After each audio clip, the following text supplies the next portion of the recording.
ఈటల రాజేందర్ గారు మాట్లాడిన దానికి ప్రొఫెసర్ నాగేశ్వర్ గారు రెస్పాండ్ అయ్యారు సార్. నేను ఇది ప్రొఫెసర్ నాగేశ్వర్ గారు రెస్పాండ్ అయ్యారు కానీ ఓకే, అయితే వారన్న దాంట్లో ఏంటంటే పేదల ఇళ్లు పోతున్నాయి, ఎన్కన్వెన్షన్ కూల్చివేతను మీరు రాబిన్ హుడ్ లాగా రేవంత్ రెడ్డి చాలా పెద్దవాళ్లను కొట్టి పేదవాళ్ళకి న్యాయం చేసే ఒక ప్రయత్నం చేస్తున్నారు అని ఆయన నాగేశ్వర్ గారు ఏదో అన్నట్టున్నారు. దానికి ఈటల రాజేందర్ గారు రెస్పాండ్ అయినట్టున్నారు. ఈటల రాజేందర్ గారు మీకేమో ఎన్కన్వెన్షన్ కనబడుతుంది కానీ మిగతాయి కనిపించట్లేదా, ఇక్కడ చాలా పేదల భూములు ఇవన్నీ మీరు ఇందాక మాట్లాడంటే పేదల భూములు ఇవన్నీ ఉన్నాయి, వీటి గురించి మాట్లాడట్లేదు అని వారు అన్నారు. నాగేశ్వర్ గారు ఇంకో కొత్త యాంగిల్ తీసుకొచ్చారు. నేను ఇప్పుడు హైడ్రా గురించి మాట్లాడట్లేదు, ఇప్పుడు నేను వేరే దాంట్లో తెలుసుకున్నాను చేశారు కాబట్టి పార్టీలో అందరి వాయిస్ ఒకలాగానే ఉందని మీరు అన్నారు కానీ పార్టీలో ఒక్కొక్కరికి ఒక్కొక్క వాయిస్ ఉంది, అసలు అందరికీ ఈటల రాజేందర్ అంటే పడట్లేదు అని నాగేశ్వర్ గారు ఈ హైడ్రా ముందుగా అక్కడ దాకా వెళ్లే ముందు హైడ్రా విషయంలో అసలు స్పందించవలసింది ఎవరండి? ముఖ్యమంత్రి గారు, లేకపోతే మున్సిపల్ మంత్రి, మళ్ళీ ముఖ్యమంత్రి గారే అనుకుంటాను వారు కూడా, లేకపోతే ఏదో ఉన్నతాధికారి వారు స్పందిస్తే ఇప్పుడు ప్రభుత్వానికి ఒక పాలసీ ఉందా? ఎందుకంటే హైడ్రా వారు ఇచ్చిన ఫోటోలే చూస్తూ ఉంటే 1970లో ఎట్లా ఉండేది, లేకపోతే 80లో ఎట్లా ఉండేది, 2020లో ఎట్లా ఉండేది, ఈ రోజు ఎట్లా ఉంది, national remote sensing agency picture ఆ రోజు ఏం చూపిస్తోంది, ఈ రోజు గూగుల్ మ్యాప్స్లో ఏం చూపిస్తోంది అన్న టైప్లో ఇచ్చారు, వారే ఇచ్చారు ఇన్ఫర్మేషన్. బట్ అన్నిట్లలో ఏది చూసినా కానీ మీకు వారు ఇచ్చారు చేయబట్టి ఇవన్నీ కూడా ఇల్లీగల్ అని చెప్తున్నారు కదా. అందులో చాలా వరకు చిన్న మధ్య తరహా ప్రజలు ఉండేటువంటి ఆవాసాలే కనిపిస్తున్నాయండి, కట్టడాలే కనిపిస్తున్నాయి. మరి ఇప్పుడు దాని మీద వారైనా కానీ ఒక పాలసీ అనేది ఉంటుంది కదా. మరి వీళ్ళందరిది 10,000 మందియో లక్షల మందినో ఓవర్ నైట్ మనం రోడ్ల మీద పడేద్దామా? అసలు తప్పిదం ఎవరిది? ఇవన్నీ కట్టడాలు మనకు తెలియకుండా వీళ్ళు రాత్రికి రాత్రి అక్రమంగా ఆక్యుపై చేసి ప్రభుత్వం కళ్ళుగొట్టి కట్టారా, లేకపోతే నిజంగానే మనం పర్మిషన్లు ఇచ్చామా? పర్మిషన్లు ఇచ్చుంటే మనది కూడా తప్పు ఉంది కదా. మరి ఇంతమంది కొన్ని వేల కోట్లది 10,000 కోట్లు అవుతుంది అనుకుంటా అండి మొత్తం మీద హైదరాబాద్లో అక్రమంగా కట్టబడ్డ వాటి మీద వ్యయం. అందులో బడాబాబులు అంటే ఎంతమంది ఉంటారు? 200 మంది ఉంటారు, ఒక 500 మంది ఉంటారు నిజంగానే బడాబాబులు. ఏ బిల్డర్లో ఇప్పుడు పెద్ద పెద్ద టవర్లు కట్టే బిల్డర్లే నుంచి తీసుకోండి, అట్లాంటి బడాబాబులే కావచ్చు, రాజకీయ నాయకులే కావచ్చు, కొంతమంది సెలబ్రిటీలు పొలిటికల్ ఇన్ఫ్లుయెన్స్ ఉపయోగించగలిగే వాళ్ళే కావచ్చు. వాళ్ళు ఎంతమంది ఉంటారు? ఒక 400-500 మంది ఉంటారు, 1000 మంది ఉంటారండి. కానీ మిగిలిన వారందరూ 10,000 మంది ఉన్నారు కదా. దాని గురించి ఈవెన్ లక్షల మందికి కూడా వెళ్ళుండొచ్చు కదా. దాని గురించి అసలు ప్రభుత్వం ఏముంటుంది అని చెప్పి ఈటల గారు అడుగుతుంటే ఇంతకీ దానికి సంబంధం ఏముంటదండి వీరు నాగేశ్వర్ గారు సమాధానం చెప్పడానికి? ఓకే, కానీ నాగేశ్వర్ గారు అన్నది ఏంటంటే వేరే సూడో మేధావులు అని అన్నందుకు ఆయన రెస్పాండ్ అవుతూ మాట్లాడారు. సూడో మేధావులు అన్నందుకు తను ఏమంటున్నారు అంటే అసలు రాబిన్ హుడ్ అన్నారు. రాబిన్ హుడ్ అంటే ధనవంతుల దగ్గర దోచుకుని పేదలకు పంచిపెట్టడం. ఇక్కడ చూస్తే ధనవంతుల దగ్గర దోచుకునేది ఏమి ఉండదు. ఇక్కడ ధనవంతుల దగ్గర నుంచి డబ్బు దోచి పేదలకు పంచిపెట్టడం కదా. ధనవంతులదైనా కానీ ఆ బిల్డింగ్ కూల్చివేయడమే కానీ అక్కడి నుంచి మనం తీసుకొచ్చేది ఏముండదు, దాన్ని కూల్చివేయడమే.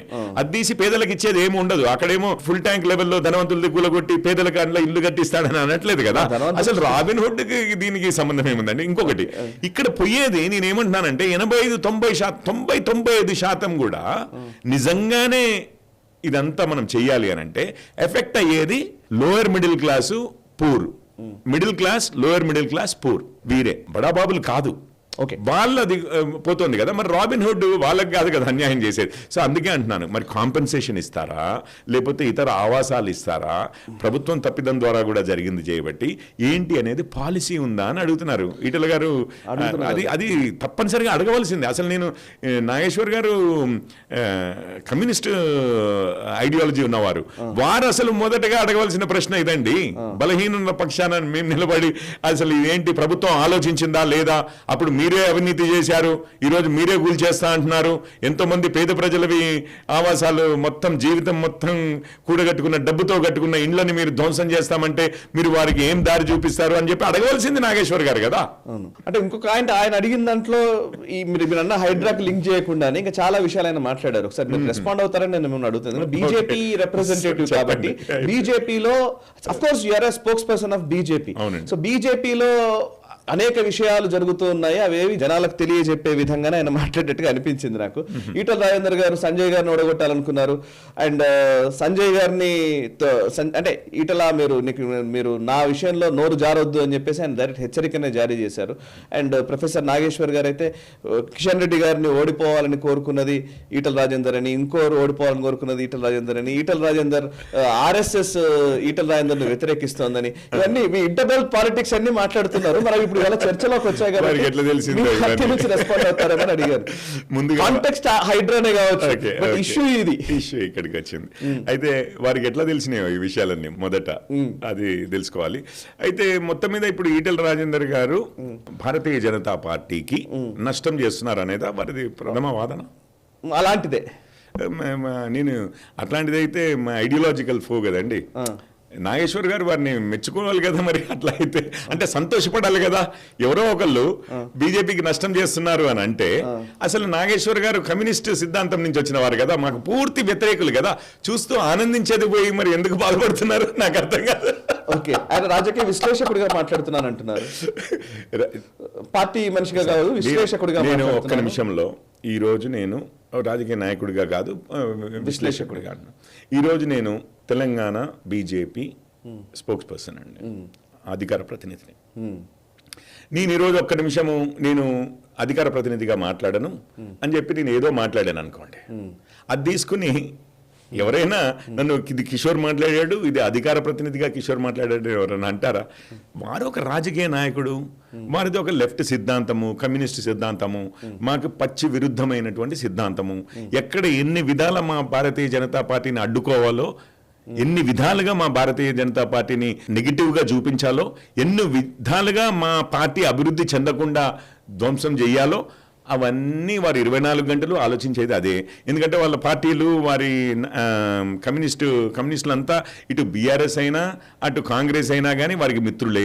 మునుగోడులో ఉన్నప్పుడు వారితో ఏకమవుతారు, మళ్ళీ అసెంబ్లీ ఎలక్షన్స్ వచ్చేసరికి వీరితో అవుతారు, మళ్ళీ ఇంకొకటి వచ్చేసరికి ఇంకొకరితో అవుతారు. నేషనల్ లెవెల్లో ఒక దగ్గరనేమో కేరళలోనేమో ఫైట్ చేస్తామంటారు, నేషనల్ లెవెల్లో మళ్ళీ అంతా ఎన్డీఏ అలయన్స్ అంటారు. సో వీళ్ళది ఒక్కటి అనేది ఉండదండి. వారి మెయిన్ గోల్ ఏమంటారు? అక్కడ చూడండి, నేషనల్ లెవెల్లో చూడండి, ఇక్కడ రాష్ట్రంలో చూడండి, మునుగోడులో చూడండి, ఇంకెక్కడైనా చూడండి, ఏమంటారు? బీజేపీని నిలువరించడం కోసం ఏమైనా చేస్తామంటారు. మరి వారు చేస్తున్నది అదే. ఇప్పుడు ఏమంటారు? జస్ట్ అనవసరంగా పార్టీ లోపల అప్పుడప్పుడు ప్రొఫెసర్ నాకు కూడా నాగేశ్వర్ గారి దగ్గర నేను పనిచేశాను, నాకు ఎన్టీవీలో వారు చైర్మన్ గా పనిచేశారు, అప్పుడు నేను అందులో ప్రెజెంటర్గా కూడా ఉన్నాను. బట్ అదే నాగేశ్వర్ గారు ఆయన ఏమంటున్నారంటే, ప్రొఫెసర్ లేదా రాజకీయ విశ్లేషకుడిగా నేను ఒక విశ్లేషణ చేస్తున్నప్పుడు విశ్లేషణను మీరు దాంట్లో ఉన్న అంశాలను బేస్ చేసుకొని మాట్లాడాలి, కానీ రాజేందర్ గారు నన్ను ఎందుకు టార్గెట్ చేస్తున్నారంటే మాట్లాడారు. అండ్ ఇంకోటి ఆయన వారు చెప్తున్నది అంటే, నాకు మురళీధర్ రావు గారితో సాన్నిహిత్యం ఉంది, మన కిషన్ రెడ్డి గారితో సాన్నిహిత్యం ఉంటుంది, లేకపోతే అందరు నాయకులతో సాన్నిహిత్యం ఉంటుంది, కానీ అందరూ కలిసి అసలు యాక్చువల్లీ ఈటల రాజేందర్ ప్రెసిడెంట్ కాకపోవడానికి అనేక కారణాల్లో ఉన్నాయి, అందులో ఆయన అసలు లెఫ్ట్ బ్యాక్గ్రౌండ్ నుంచి వచ్చిన వ్యక్తి, ఇట్లా చాలా విషయాలు మాట్లాడారు. అంటే వీరందరూ కూడా వారిని నిలువరించాలని ఆలోచిస్తున్నారు అని చెప్పి అంటున్నారా? లేకపోతే అట్లా కాదు, వీరంతా అయితేనే బీజేపీకి కరెక్ట్, వారొక్కరే కరెక్ట్ కాదు అంటున్నారా? ఏంటి వారి అభిప్రాయం ఇంతకీ? నాకు అర్థం కావట్లేదు, వారే చెప్పాలి. అంటే నేను అనేది ఏంటంటే, ఇది ఓల్డ్ టాక్టిక్ సార్ కమ్యూనిస్టులది.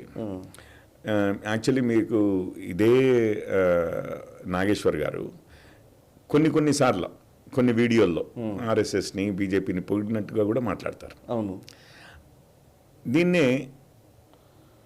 ఒక స్ట్రాటజీ, ఇది నార్మల్గా స్ట్రాటజీ ఏంటంటే, చిన్న విషయాల్లోనేమో మీరు చాలా మంచివారు అని చెప్పడం, అసలు ఎక్కడైతే క్రిటికల్గా ఉంటుందో ఆ విషయాల్లో మాత్రం మీ గురించి నెగిటివ్గా చెప్పడం చేస్తే, లేదు ఇగో వీరు సైద్ధాంతికంగా విరోధులు కదా అందుకనే బీజేపీ మీద పడ్డారంటే, లేదండి నేను చాలాసార్లు వారి గురించి మంచి కూడా చెప్పాను అని చెప్పాను కానీ ఆ క్రెడిబిలిటీ మెయింటైన్ చేసుకోవడం అని. కాకపోతే అంత నాయకులు ఎవరున్నారండి ఇవాళ రేపు ఆ స్ట్రాటజీని అర్థం చేసుకున్న వాళ్ళు ఎవరున్నారు? ఇప్పుడు ఇది ఎట్లా ఉంటుందంటే, ఈ కమ్యూనిస్ట్ నాయకులే, కాంగ్రెస్ నాయకులే మీరు చూడండి, మోడీ గారు ఉన్నప్పుడు అప్పట్లో వాజ్పేయి గారి, ఎల్కే అద్వానీ గారి ఎట్లా ఉండేది, అసలు వాళ్ళ సిద్ధాంతము, వాళ్ళ తీరు, వారి క్రెడిబిలిటీ అని చెప్పి మాట్లాడతారు. ఇప్పుడు మోడీ గారు, అమిత్ షా గారు అయితే అని చెప్పి అసలు వీరికి వారికి అంత తేడా ఉందని మాట్లాడతారు. మరి అంత నిజంగా మీకు అంత నచ్చిన వారు వారు స్టేట్స్మెన్ అన్నట్టు. మరి ఓడగొట్టారు కదా నిర్దాక్షిణ్యంగా, ఒక్క ఓటుతో ప్రభుత్వం కూలదోశారు కదా. ఎన్నడన్నా సపోర్ట్ చేశారా వాజ్పేయి గారిని? ఏ విషయంలోనైనా కానీ కమ్యూనిస్టులు దేశం కోసమైనా కానీ ఈ విషయంలో మేము సపోర్ట్ చేస్తాము, వాజ్పేయి గారు ఇది కరెక్ట్ చేశారు, అద్వానీ గారు ఇది కరెక్ట్ చేశారు, రథయాత్ర ఇట్లాంటివన్నీ జరిగినాయి కదా. ఆ రోజుల్లో అసలు ఈ రోజు ఇంకా వేడి లేదండి. ఆ రోజుల్లో అద్వానీ వాజ్పేయి గారి టైంలోనే కదా అసలు వేడి అంతా ఉండింది. మరి అప్పుడు నిజంగానే మెచ్చుకున్నారు వారు, ఈ రోజు మెచ్చుకుంటారు. అట్లాగే ఎందుకు అనంటే పార్టీలోనే ఒక కన్ఫ్యూజన్ క్రియేట్ చేయాలి, క్యాడర్లోను కార్యకర్తల్లోను. ఆహా మన పార్టీలో కూడా వాళ్ళు వేరు వీళ్ళు వేరు అన్నట్టుగా క్రియేట్ చేయాలి. ఈరోజు మీరు చెప్తున్నదంతా వింటుంటే అదే పాచిక మళ్ళీ వాడిన ట్రిక్కే మళ్ళీ మళ్ళీ వాడుతున్నారేమో అనిపిస్తుంది నాకు. ఓకే ఓకే, అయితే ఇప్పుడు మీ బీజేపీలో అయితే ఏం ఇంటర్నల్ రిఫ్ట్ లేదంటారు? పోటీ ఉంటుందండి.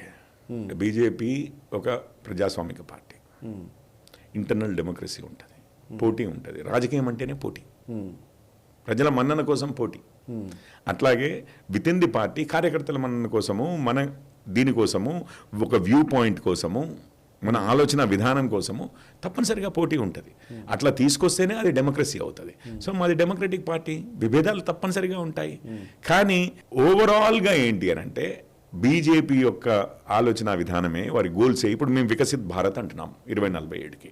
అడగండి మొత్తం బీజేపీలో ఎవరినన్నా అడగండి కింద నుంచి పైకి, ఒప్పుకుంటారా లేదా ఇదే మన లక్ష్యం అని చెప్పి. అట్లాగే సంక్షేమం, అభివృద్ధి అండ్ సాంస్కృతిక పునరుజ్జీవం ఇది ఒప్పుకుంటారా లేదా? అందరూ ఒప్పుకుంటారు. సో అన్ని మతాలని సమానంగా చూడాలి, అంతేగాని ఒకరికి ఒక చట్టము ఇంకొకరికి ఇంకొక చట్టము ఇట్లాంటివి కాదు అని అంటాం. అది ఎప్పటి నుంచి మనం 1950లో నుంచి జనసంఘ డేస్ నుంచి కాశ్మీర్లో 370 తీసేయాలన్నాం. ఒప్పుకోరా? ప్రతి ఒక్కరూ ఒప్పుకుంటారు. కానీ ఆ గోల్స్ ఎట్లా అచీవ్ చేయాలన్న దాని మీద వివిధ అభిప్రాయాలు ఉంటాయి. పార్టీలో కూడా ఏ విధంగా అది ఆర్గనైజ్ చేసుకోవాలి, ఎవరిని ఏ ప్లేస్లో ఉంచాలి, అంటే ఏ పొజిషన్లో పెట్టాలి, పెడితే మనము మన పార్టీకి లాభసాటి అవుతుంది అన్న దాని మీద భేదాభిప్రాయాలు ఉంటాయి. అందులో తప్పేముందండి? అది ఉండడం సహజం కదా డెమోక్రటిక్ పార్టీలో. ఇదేమీ ఒక కుటుంబ పార్టీ కాదు.